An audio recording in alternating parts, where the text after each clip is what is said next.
Hello, friends. It's me, Steps Basic. Wait, there we go. Don't want to be sexy. Don't want to be too sexy, Welcome back. We're going to be doing the book report for The Turn of the Screw today. Yes, The Turn of the Screw. For some reason, The Tame of the Shrew popped into my head for a second there. It made me go, But anyway, give me a moment to hear me out, please. And I know if you've been following this channel and watching my videos, I would like to kind of petition, hey, can I get a subscription? I know I hate doing this, but I want to see my channel grow. I want to see more. I want to see things happen with this channel because I really enjoy the voice acting. I really enjoy the voiceover. I really enjoy the narration. And if you enjoy it too, I would appreciate a follow and shares and of course likes. Just help to promote the channel a bit. And so yeah, I hate it and I feel gross for that. But anyway, let's go on. Let's get on with the Tame of the Screw. If you like what you see here, I'm gonna come back at the end and ask again. But until then, let's go. Welcome back to the book report. Bear in mind, there will be spoilers ahead. If you have not read The Turn of the Screw or watched The Haunting of Bly Manor, I would recommend doing so before enjoying this book report. But anyway, let me get this out of the way like I always do. I loved this story. It was really cool. This was my first time reading it, though I had watched the show adaptation, The Haunting of Bly Manor, on Netflix. I will talk about that a little bit later on, but as usual, this is going to be mostly about the book, not about the things that have come after it, like the shows or movies. All right, anyway, enough wasting time, on with the report. The Turn of the Screw is a novel about a governess and the children she has been hired to care for. Despite the fact that there have been many stories told about this sort of subject, the governess and the children, this one is, in fact, a ghost story. Yes, finally an actual ghost story. Or is it?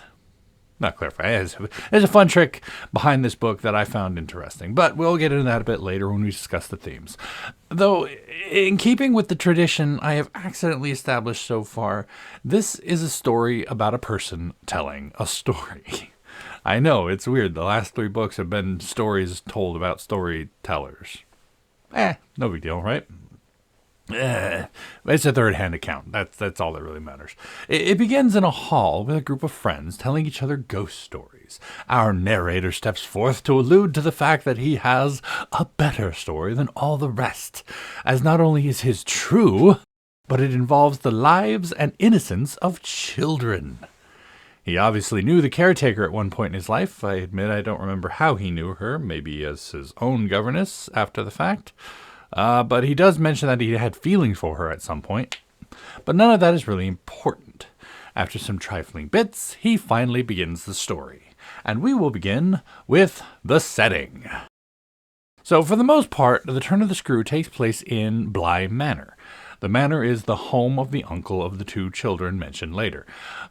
Unlike the other stories we've read for the channel, Bly is not as much of a character as the other settings. It does play an important part in establishing some themes, however. Now, naturally, Bly is a sprawling manor with a great garden and many different outcroppings and whatnot, and like most of these old houses, it has its own stories. The manor is in England, Essex, if I remember right. Don't quote me on that, but I hope I remember right. The year is sometime in the late 1800s, probably looking at about when the book was published. But a lot of this goes into explaining certain aspects of the characters and, again, the themes of the book. While the story does primarily take place in the manor itself, there are a couple of outliers, such as the office on Harley Street and the church, but none so important as the estate itself. On next, we'll go into the characters. While the setting was less of a character than our usual novels, there is an influence seen, as our characters, some of them, would not really exist in the same form without some aspects of the setting.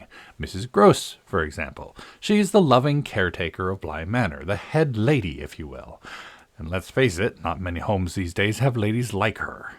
Mrs. Grose, despite her evident age and station in life, is often portrayed as being less intelligent, a mite naive in some cases.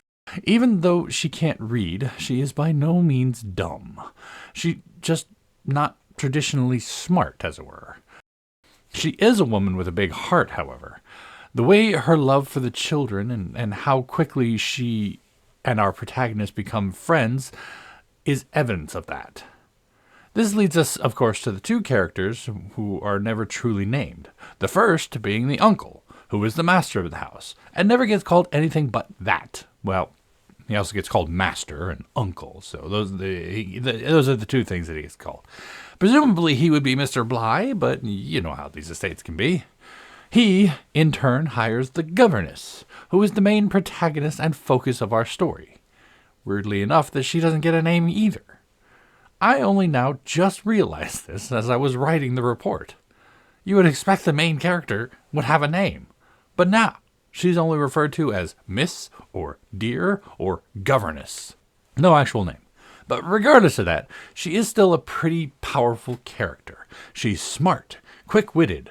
Though she shows genuine fear at times, her courage brings her straight through.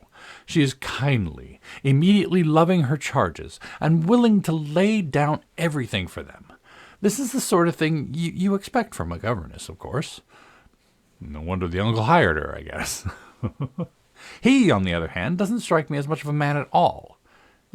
Don't misunderstand me. He isn't a horrible man. It just seems that he doesn't care much for the kids, and as such has very little attachment.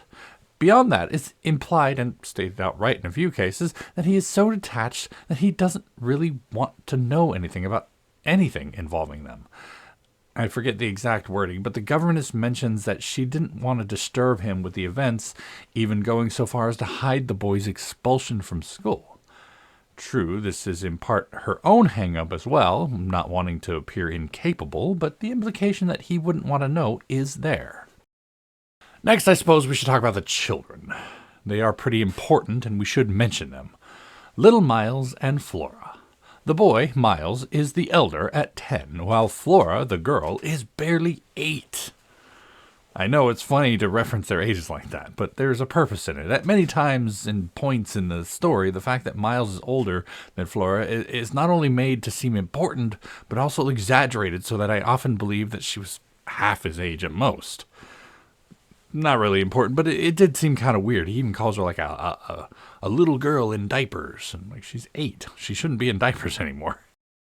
Both children come across as sweet and gentle babes, but distant in strange ways. Miles, for instance, was booted from school for something that he refused to elucidate until the end, where he is still vague. I mean, his explanation was that he had said things. But he said things to people he cared about, said things to friends who may in turn have gone on to say those things to other people they cared about. What did he say? It didn't specify in the story. And like, why would he want to keep that sort of thing a secret? Like, all up to the end there. But anyway, little Flora, for example, as well, she often refused to acknowledge certain goings-on, as it were, despite very clearly being aware of them. Or is she? Oh, ho, ho. I suppose that is part of the theme of the book, isn't it? The children, you see, are haunted. They are the target of 2 otherworldly guests who at one point had been in the children's lives quite a bit more. This brings us, naturally, to the 2 antagonists of the story. Whether you want to believe them to be real or not, Peter Quint and Miss Jessel were very much characters of the story. They haunt the children, seemingly wanting to take them. At many points, they seem to be possessing the children. While they do very little in an apparent way, that they very much push their malevolence outward. Peter Quint, was a man hired by the master who took advantage of him to the point of taking the master's clothes. He was a cad, often referred to as a lower class than the people of Bly, though he still managed to get himself ingratiated to the master and become something of a fixture. That is, of course, until his death. It is mentioned that he fell in the snow and smashed his head. This, of course, was before our current governess was brought on, so she had never met him. In death, Peter has his sights set on little Miles. His very presence is that of oppressive anger, and the malevolence which he directs at the governess is terrifying, as though he knows she is the only one with the power to stop him. I know in the show, The Haunting of Bly Manor, it is far more straightforward in showing that Peter's intent is to take over Miles's body for himself, but in the book it is more implied. Maybe it's clearer than that, but I'm not really sure how outright it was. I will say that it was interesting trying to pick which moments when Peter was in charge and when Miles was. But then there was Miss Jessel. The former governess met a sad fate shortly after Peter's. Mrs. Gross's opinion was that she was far above that wretch of a man, which of course leads me to believe that Jessel was in a relationship with Peter. Again, I'm not sure if this is outright stated or just implied. That's the problem with watching the show and reading the book. They kind of bleed together. At any rate, Miss Jessel doesn't seem as malevolent as Peter in the story. She just seems morose. Every time the governess meets with Jessel, she catches her in tears or mourning. I suppose this may lend more credence to her love affair with Peter. After all, she may have died while in mourning for her lost love, and brought that with her into the afterlife. There are a couple of smaller, minor characters who are mostly just mentioned, Luke and Owen. They had a bigger part in the show itself, but they weren't really important so much just, hey, we're going to give this to this person to take it somewhere. Mentioned rather than actual scene. But let's move on to the themes. I guess I can't go 2 books without there being at least some tangential theme of love, huh? Yeah, there is a love theme in this one, even if the theme is more illusion than fully realized. The story starts with a man talking about how he may have loved the governess, and alludes that she may have loved the master/uncle. That, coupled with the tragedy of Quentin Jessel, firmly puts love in mind for me. There was more, though. Call it a sick kind of lust, if you will. The governess loved the children in a purely platonic way. Let's stress that. But there were times when Peter used Miles in a way that betrayed his nature. His use of the term dear toward her carried with it a sentiment I was entirely not okay with. For one, Miles is a child and shouldn't be used like that, and another, that he and Jessel seemed to be trying to take over the children so that they could be together, alive, once more. So flirting with Jessel's replacement was just gross on so many levels. Ugh. But the theme of childhood innocence was another one that Henry James, really played with in the story. We see that in the way little Flora plays with her makeshift toys while trying to ignore the grotesque figure across the lake. It put me so much in mind of how many times as a kid I would focus hard on just trying to have fun while the rest of the world seemed to want me to suffer. My mom and her latest boyfriend are screaming at each other in the other room, and I'm just sitting here I'm playing with my toys. Or a friend of mine, a group of my friends who just suddenly decided that they didn't want me around anymore, just, sitting there yelling at me, and I'm just sitting there, I just want to play with my toys. And I was really young at that point, so yeah. But yeah, it really made me connect with Flora at that point, But we can also see this theme in the way that Miles goes from being a scared boy to being manipulated by Peter. His innocence rapidly vanishes as the monster inside him seeks to pervert childish fancy and love for his caretaker into something that should be reserved for adults. The few times after he struggles against Peter's influence, when he pleads with the governess to send him back to school, he just wants to hold on to his childhood, his own self, for as long as he can. The outside world, Quint, fights to corrupt him. This, of course, culminates in the very death of his innocence, both literally and figuratively. Next to that is a somewhat quiet theme of madness. Now this is the fun thing I've been alluding to. And I have to admit, I often have a torn opinion on this, because the idea that everything is open to interpretation. This presents itself in the story in an interesting way, and I tend to like it if it's well executed. And in this case, I feel like it was. For one, James doesn't hide the fact that this is a ghost story, going so far as to tell it through a medium of a man telling ghost stories. However, he doesn't hide the fact that it is a ghost story that may only be happening in one person's head. Sure, the narrator believes the governess's story, but she is the only person who ever truly sees the ghosts. Mrs. Gross never sees them, and it's implied that the children are aware of them, but never outright stated, and they never specifically see them, so to speak. The fun part is that the children may never see them and really are just reacting to the governess's fear. I choose to believe the story at face value, but I can easily see an argument for the other side. The governess slowly went mad and killed the boy, thinking she was protecting him. Fun, right? Beyond and around everything else, there was also the theme of letting go. I think this theme was subtle. Not so subtle as to be invisible, but subtle enough. It is there in the way that Jessel dies after Peter's death, in how Peter and Jessel fight to control the children, in the way that the governess realizes that she hasn't got the power to fight the ghosts herself, and finally, in the end, when Miles dies, giving in the strongest example of letting go. He lets go of his childhood, and the real-world corruption takes him. The real-world corruption being represented by Quint. And he dies, It's really sad. He really lets go.